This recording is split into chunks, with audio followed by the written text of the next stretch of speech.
আজকে আমি সাহারির জন্য বাইলা মাছ ভুনা করব। তো কেউ বলে বাইলা মাছ, কেউ বলে বেলে মাছ।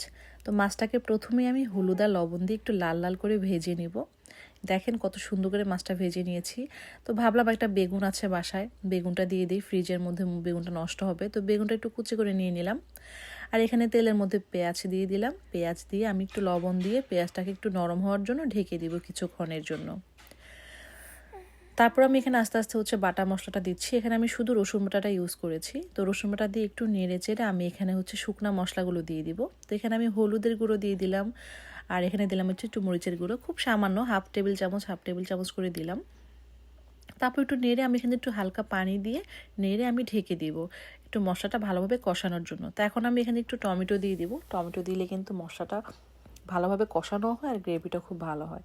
তো এখন আমি এখানে বেগুন কুচিটা দিয়ে দিচ্ছি। বেগুনটা দিয়ে একটু ভালোভাবে নেড়ে চেড়ে আমি আবার ঢেকে দিব বেগুনটা কিছুক্ষণের জন্য সিদ্ধ হওয়ার জন্য। তো এই তো বেগুনটা আমার মোটামুটি একটু কষানো হয়ে গিয়েছে। তো এখন আমি এখানে মাছগুলো অ্যাড করে দিব। মাছটা দিয়েই কিন্তু আমি এখানে একটু ঝোল দিয়ে আবার ঢেকে দিব কিছুক্ষণের জন্য। তো এই যে মাছগুলো আমি এখানে দিয়ে দিলাম, দিয়ে একটু হালকাভাবে মাছগুলোকে একটু ঠিক করে নিচ্ছিলাম। তারপর আমি কিছুক্ষণের জন্য আবার ঢেকে দিচ্ছি।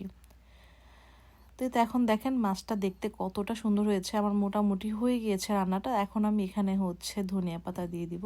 ধনিয়া পাতা আর কাঁচামরিচ, এই দুটো জিনিস দিয়ে কিন্তু আমি নামিয়ে ফেলবো।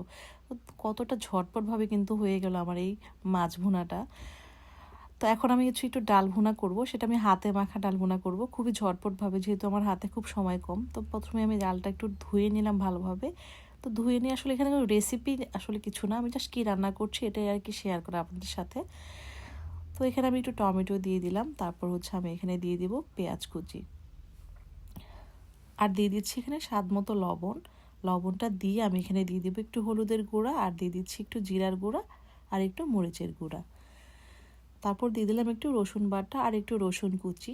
ব্যাস এতটুকুই, আর কিছুই না। তারপর আমি এখানে একটু তেল দিচ্ছি। তেল দিয়ে আমি হাতে মেখে আমি ডালটা বসিয়ে দিব। খুবই ঝটপটভাবে কিন্তু ডালটা হয়ে যায়, আর খেতেও কিন্তু খুব মজা হয় এই ডালটা।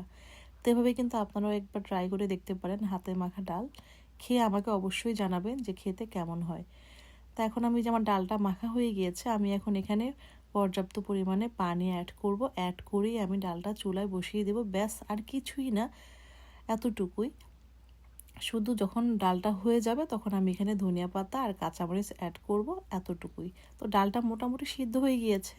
এখন আমি এটাকে আরেকটু সিদ্ধ হওয়ার জন্য ঢেকে দিব। তারপরে আমি ধনিয়া পাতা আর কাঁচামরিচটা অ্যাড করে দিব।